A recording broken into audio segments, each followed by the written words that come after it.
Namaste friends, welcome back to second PUC chemistry class. In previous video we studied colligative properties. First one relative lowering of vapor pressure, second one elevation of boiling point. ಇವೆರಡು previous ವಿಡಿಯೋದೊಳಗೆ ಕಲ್ತಿದ್ದೀವಿ. ಇವತ್ತಿನ ಈ ವಿಡಿಯೋದೊಳಗೆ ನಾವು depression of freezing point osmotic pressure ಬಗ್ಗೆ ತಿಳ್ಕೊಳ್ಳೋಣ.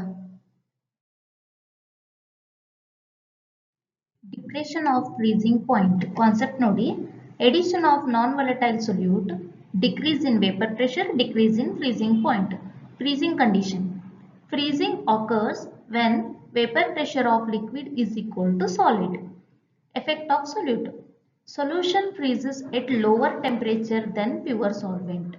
Definition. Delta TF is equal to TF naught minus TF. First, understand freezing concept. Freezing ಆಗೋದು ಯಾವಾಗಂದ್ರ liquid phase ಮತ್ತು ಸಾಲಿಡ್ ಫೇಸ್ ಈಕ್ವಿಲಿಬ್ರಿಯಂ ಒಳಗೆ ಇರಬೇಕು. In simple words, vapour pressure of liquid is equal to vapour pressure of solid. Pure solvent ಕೇಸಲ್ಲಿ freezing point TF naught ಇರುತ್ತೆ. ನಾವು non volatile solute add ಮಾಡಿದ್ರೆ solution ಅದ್ದು ವೇಪರ್ ಪ್ರೆಷರ್ ಡಿಕ್ರೀಸ್ ಆಗುತ್ತೆ. So equal ಆಗ್ಬೇಕಂದ್ರೆ ಅಂದ್ರೆ ಇಲ್ಲಿ solid is equal to liquid ಆಗ್ಬೇಕಂದ್ರೆ ಟೆಂಪರೇಚರ್ ರೆಡ್ಯೂಸ್ ಮಾಡಬೇಕಾಗುತ್ತೆ. ಹೆನ್ಸ್ ಸೊಲ್ಯೂಷನ್ ಲೋವರ್ ಟೆಂಪರೇಚರ್ ಒಳಗೆ ಫ್ರೀಸ್ ಆಗುತ್ತೆ. This decrease is called depression of freezing point. Important relation ನೋಡ್ರಿ. TF is directly proportional to molality means M. ಇದನ್ನ ಹೆಂಗ್ ಬರಿಬಹುದು? delta TF is equal to KF into M ಅಂತ ಬರಿಬಹುದು. ಅಂದ್ರೆ ಇಲ್ಲಿ experiment ಹೇಳುತ್ತೆ freezing point decrease directly proportional to molality ಅಂತ. That's why we wrote delta TF is directly proportional to M. ಇದು proportionality sign ನ remove ಮಾಡಿದ್ರೆ ಈಕ್ವಲ್ ಹಾಕ್ಬೇಕಂತಂದ್ರೆ ಒಂದು ಕಾನ್ಸ್ಟೆಂಟ್ ನ ಆಡ್ ಮಾಡಬೇಕು. That's why we wrote delta TF is equal to KF into M, where M is equal to molality, KF is equal to freezing point depression constant, which is also called as cryoscopic constant. Unit of KF, idradu unit nodri enide Kelvin kilogram per mole. Idu KF du unit. Inna molality na mass form ಒಳಗ ಅದರ formula ಬರೆದ್ರೆ ಹೆಂಗಿರುತ್ತೆ? M is equal to 1000 into W2 divided by M2 into W1. ಇದು molarity formula in mass form, ಕರೆಕ್ಟಾ? ಈ ಫಾರ್ಮುಲಾನ ನೀವೇನ್ ಮಾಡಬೇಕು, ಇದ್ರೊಳಗೆ ಸಬ್ಸ್ಟಿಟ್ಯೂಟ್ ಮಾಡಬೇಕು.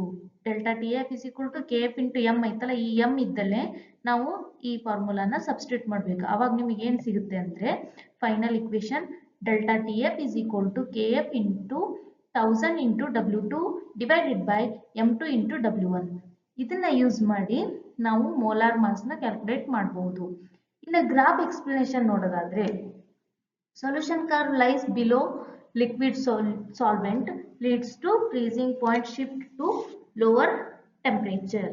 ಅಂದ್ರೆ ಗ್ರಾಫ್ ಒಳಗೆ ನೋಡಿದ್ರ solution curve always liquid solvent curve below ಇರ್ತೈತಿ.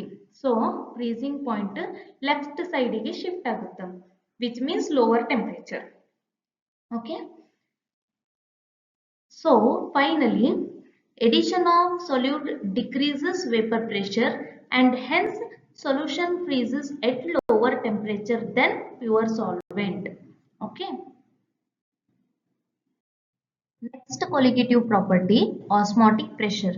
ಅದಕ್ಕಿಂತ ಮುಂಚೆ ಆಸ್ಮೋಸಿಸ್ ಅಂದ್ರೆ ಏನಂತ ನೋಡೋಣ. Definition: movement of solvent through semi permeable membrane SPM from dilute or pure solvent to concentrated solution. Andre osmosis is the spontaneous net movement of solvent molecules through a semi permeable membrane from a region of lower solute concentration to a region of higher solute concentration. Andre solvent molecules movement ಆಗ್ತಾವು ಎದ್ರ through semi permeable membrane ಮೂಲಕ. ಇದು ಯಾವಾಗಲೂ dilute ಇಂದ concentrated solution ಗೆ ಹೋಗ್ತೈತಿ. Next ನೋಡಿ, SPM ಅಂದ್ರೆ semi permeable membrane allows only solvent blocks solute. ಅಂದ್ರೆ semi permeable membrane only solvent molecules ನ ಪಾಸ್ ಆಗಕ್ ಕೊಡ್ತೈತಿ, ಸೊಲ್ಯೂಟ್ ಮಾಲಿಕ್ಯೂಲ್ಸ್ ನ ಪಾಸ್ ಆಗಕ್ ಕೊಡಲ್ಲ. ನೆಕ್ಸ್ಟ್ ನೋಡ್ರಿ ಡೈರೆಕ್ಷನ್ ಎಲ್ಲಿಂದ ಎಲ್ಲಿಗೆ low concentration to high concentration. Condition process continues till equilibrium ಅಂದ್ರೆ ಈ ಪ್ರೊಸೆಸ್ ಇಕ್ವಿಲಿಬ್ರಿಯಂ ರೀಚ್ ಆಗೋ ತನಕ ನಡೀತೈತಿ. ಇವಾಗ ನೋಡೋಣ ಆಸ್ಮಾಟಿಕ್ ಪ್ರೆಷರ್ ಅಂದ್ರೆ ಏನು. ಈ ಆಸ್ಮಾಟಿಕ್ ಪ್ರೆಷರ್ ನ ಪೈ ನಿಂದ ಡಿನೋಟ್ ಮಾಡ್ತೀವಿ. ಡೆಫಿನೇಷನ್ ನೋಡ್ರಿ, pressure required to stop osmosis. Osmosis ಅಂದ್ರೆ ಏನಂತ ನೋಡಿದೀವಿ ಹೌದಾ. ಸೊ ಈ ಆಸ್ಮೋಸಿಸ್ ನ ಸ್ಟಾಪ್ ಮಾಡ್ಬೇಕಂದ್ರೆ ಸೊಲ್ಯೂಷನ್ ಗೆ ನಾವು ಎಕ್ಸ್ಟ್ರಾ ಪ್ರೆಷರ್ ನ ಅಪ್ಲೈ ಮಾಡಬೇಕು. ಆ ಪ್ರೆಷರ್ ನ ಆಸ್ಮಾಟಿಕ್ ಪ್ರೆಷರ್ ಅಂತ ಕರಿತೀವಿ. ಇದನ್ನ ಪೈ ನಿಂದ ಡಿನೋಟ್ ಮಾಡ್ತೀವಿ. ಇದ್ರ ಫಾರ್ಮುಲಾ ನೋಡ್ರಿ, pi is equal to CRT. ಅಂದ್ರೆ ಎಕ್ಸ್ಪೆರಿಮೆಂಟ್ ಹೇಳ್ತೈತಿ ಏನಂದ್ರೆ ಆಸ್ಮಾಟಿಕ್ ಪ್ರೆಷರ್ ಮೊಲಾರಿಟಿ ಮೇಲೆ ಡಿಪೆಂಡ್ ಆಗಿದೆ ಅಂತ. So pi is equal to CRT ಇದು ಫಾರ್ಮುಲಾ. ಇಲ್ಲಿ ಸಿ ಅಂದ್ರೆ ಏನ್ರಿ ಮೊಲಾರಿಟಿ, ಆರ್ ಅಂದ್ರೆ ಗ್ಯಾಸ್ ಕಾನ್ಸ್ಟೆಂಟ್, ಟಿ ಅಂದ್ರೆ ಟೆಂಪರೇಚರ್. ಓಕೆ, ಈಗ ನೆಕ್ಸ್ಟ್ ಏನ್ ಮಾಡಿದ್ದಾರೆ ನೋಡ್ರಿ, ಈ pi is equal to CRT ಐತಲ್ಲ, ಈ ಸಿ ಅಂದ್ರೆ ಏನ್ರಿ ಮೊಲಾರಿಟಿ, ಅದಕ್ಕೆ ಈ ಮೊಲಾರಿಟಿ ಇದ್ದು ಫಾರ್ಮುಲಾ ಹಾಕಿದ್ದಾರೆ, number of moles of solute divided by volume of the solution. ಅದಕ್ಕೆ ನಾವಿಲ್ಲಿ N2 ಡಿವೈಡೆಡ್ ಬೈ V ಅಂತ ತಗೊಂಡಿದೀವಿ. ಸಿ ಜಾಗದಾಗ ಏನ್ ಮಾಡಿದೀವಿ, N2 ಡಿವೈಡೆಡ್ ಬೈ V ಅಂತ ಬರ್ಕೊಂಡಿದೀವಿ, into RT as it is ಇಟ್ಟಿದೀವಿ. ನೆಕ್ಸ್ಟ್ ಸ್ಟೆಪ್ ಏನಾಗುತ್ತೆ, ಇಲ್ಲಿ ವಿ ಇತ್ತಲ್ಲ, ಈ ವಿ ನ LHS ಸೈಡಿಗೆ ತಗೊಳ್ಳೋದು. LHS ಸೈಡಿಗೆ ತಗೊಂಡಾಗ ಏನಾಯ್ತು, ಪೈ ಇಂಟು ವಿ ಆಯ್ತು, ವಿಚ್ ಇಸ್ ಈಕ್ವಲ್ ಟು ಏನ್ ಉಳಿತು, N2 into RT as it is ಉಳಿತು, ವಿಚ್ ಇಸ್ ಈಕ್ವಲ್ ಟು ಇಲ್ಲಿ N2 ಅಂದ್ರೆ ಏನ್ರಿ, ಇದು ಮೋಲ್ಸ್ ನಾಗ ಐತಲ್ಲ, ಇದನ್ನ ಮೋಲ್ಸ್ ಫಾರ್ಮುಲಾ ಗೊತ್ತೈತಿ ನಿಮ್ಗೆ. N2 is equal to W2 divided by M2 ಅಂದ್ರ mass of the solute divided by molar mass of the solute. ಅದಕ್ಕೆ N2 is equal to W2 divided by M2. ಅದಕ್ಕೆ N2 ಜಾಗದಾಗ ಇದನ್ನ ಹಾಕ್ರಿ, W2 divided by M2 RT as it is ಇಟ್ರಿ. ಅವಾಗ ಏನ್ ಸಿಕ್ತು ನಿಮಗೆ, pi V is equal to W2 RT divided by M2 ಸಿಕ್ತು. ನೆಕ್ಸ್ಟ್ ಏನ್ ಮಾಡಿದ್ದಾರೆ ಅಂದ್ರೆ ಈ M2 ನ LHS ಕಳಿಸಿದ್ದಾರೆ, ಈ ಪೈ V ನ RHS ಕಳಿಸಿದ್ದಾರೆ. ಅವಾಗ ಏನಾಯ್ತು, M2 is equal to W2 RT divided by pi V. ಇದ ನಿಮ್ದು ಫೈನಲ್ ಇಕ್ವೇಶನ್. ಈ ಇಕ್ವೇಶನ್ ನ ಯೂಸ್ ಮಾಡಿ ಮೋಲಾರ್ ಮಾಸ್ ನ ಕ್ಯಾಲ್ಕುಲೇಟ್ ಮಾಡಬಹುದು. Okay, next osmotic solutions and applications ನೋಡೋಣ. ಅದ್ರೊಳಗೆ ಫಸ್ಟ್ ಒನ್ ಆಸ್ಮಾಟಿಕ್ ಸೊಲ್ಯೂಷನ್ ಅಂದ್ರೆ ಏನಂತ ತಿಳ್ಕೊಳ್ಳೋಣ.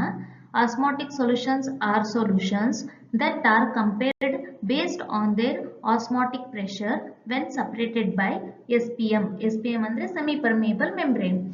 ಅಂದ್ರೆ solution ನ ಕಂಪೇರ್ ಮಾಡೋದು based on their osmotic pressure, especially when they are separated by a semi permeable membrane. ಈ osmotic solutions 3 types ಅದಾವ್ರಿ. First one isotonic, second one hypertonic, third one hypotonic. First one isotonic solution ನೋಡೋಣ. ಇಲ್ಲೇನಾಗುತ್ತೆ, same osmotic pressure no change. ಅಂದ್ರೆ isotonic solution ಅಂದ್ರೆ both solutions same osmotic pressure ನ ಹೊಂದಿರ್ತೈತಿ. So water movement ಆಗಂಗಿಲ್ಲ. Water movement ಆಗ್ಲಿಲ್ಲ ಅಂತಂದ್ರೆ ನೋ ಚೇಂಜ್ ಇನ್ ಸೆಲ್ ಒಳಗೆ ಯಾವುದೇ ರೀತಿಯಾದಂತ ಚೇಂಜ್ ಇರಲ್ಲ. Second one hypertonic solution. Hypertonic solutions ಒಳಗ ಇದು ಹೈಯರ್ ಕಾನ್ಸಂಟ್ರೇಷನ್ ಸೆಲ್ ಸ್ಟ್ರಿಂಗ್ಸ್ ಅಂತ ಐತಿ. ಅಂದ್ರೆ ಸೊಲ್ಯೂಷನ್ ಕಾನ್ಸಂಟ್ರೇಷನ್ ಜಾಸ್ತಿ ಇರ್ತೈತಿ. ಸೊಲ್ಯೂಷನ್ ಕಾನ್ಸಂಟ್ರೇಷನ್ ಜಾಸ್ತಿ ಇತ್ತಂತಂದ್ರೆ ವಾಟರ್ ಸೆಲ್ ನಿಂದ ಹೊರಗಡೆ ಹೋಗುತ್ತೆ. ಸೆಲ್ ನಿಂದ ವಾಟರ್ ಏನಾದ್ರೂ ಹೊರಗಡೆ ಹೋತಂದ್ರೆ ಸೆಲ್ ಆಟೋಮೆಟಿಕ್ಲಿ ಏನಾಗುತ್ತೆ, ಶ್ರಿಂಕ್ ಆಗುತ್ತೆ. ಈ ತರ ಸೊಲ್ಯೂಷನ್ಸ್ ಗೆ ಹೈಪರ್ಟೋನಿಕ್ ಸೊಲ್ಯೂಷನ್ಸ್ ಅಂತ ಕರಿತೀವಿ. Next one hypotonic solutions. Lower concentration cell swells. ಅಂದ್ರೆ ಸೊಲ್ಯೂಷನ್ ಕಾನ್ಸಂಟ್ರೇಷನ್ ಕಮ್ಮಿ ಇರ್ತೈತಿ. ಸೊಲ್ಯೂಷನ್ ಕಾನ್ಸಂಟ್ರೇಷನ್ ಕಮ್ಮಿ ಇತ್ತಂತಂದ್ರೆ ವಾಟರ್ ಸೆಲ್ ಒಳಗಡೆ ಬರುತ್ತೆ. ವಾಟರ್ ಸೆಲ್ ಒಳಗೆ ಬಂತಂತಂದ್ರೆ ಸೆಲ್ ಸ್ವೆಲ್ ಆಗುತ್ತೆ. ಓಕೆ, ಈಗ ರಿಯಲ್ ಲೈಫ್ ಎಕ್ಸಾಂಪಲ್ಸ್ ನೋಡೋಣ. ಅದ್ರೊಳಗೆ first one mango shrinks in salt solution. Mango salt solution ಒಳಗೆ ಹಾಕಿದ್ವಿ ಅಂತಂದ್ರೆ ವಾಟರ್ ಲಾಸ್ ಆಗಿ ಶ್ರಿಂಕ್ ಆಗುತ್ತೆ. Flowers become fresh in water. Flowers water ಒಳಗೆ ಹಾಕಿದ್ವಿ ಅಂದ್ರೆ ಫ್ರೆಶ್ ಆಗುತ್ತೆ, ಬಿಕಾಸ್ ವಾಟರ್ ಇನ್ಸೈಡ್ ಹೋಗುತ್ತೆ. Blood cells shrink or swell. ಅಂದ್ರ ಬ್ಲಡ್ ಸೆಲ್ಸ್ ಕೂಡ ಶ್ರಿಂಕ್ ಅಥವಾ ಸ್ವೆಲ್ ಆಗುತ್ತೆ based on solution. Next body ಅಲ್ಲಿ ಸ್ವೆಲ್ಲಿಂಗ್, ಅದನ್ನ ಎಡಿಮಾ ಅಂತ ಕರಿತೀವಿ. ಅಂದ್ರೆ ಬಾಡಿ ಸ್ವೆಲ್ಲಿಂಗ್ ಎಡಿಮಾ, ಅದು ಕೂಡ ಆಸ್ಮೋಸಿಸ್ ಇಂದಾನೆ ಆಗ್ತೈತಿ. So osmotic solutions decide how water moves, which causes cells to shrink or swell or remain normal. ಇವತ್ತು ಹೇಳಿದಂತಹ ಕಾನ್ಸೆಪ್ಟ್ಗಳು ಅರ್ಥ ಆಗಿದವು ಅಂತ ಅನ್ಕೋತೀನಿ. Next video on reverse osmosis and abnormal molar masses. ಈ ವಿಡಿಯೋ ಇಷ್ಟ ಆಗಿದ್ರೆ please like, subscribe, share with your classmates. Thank you for watching. All the best.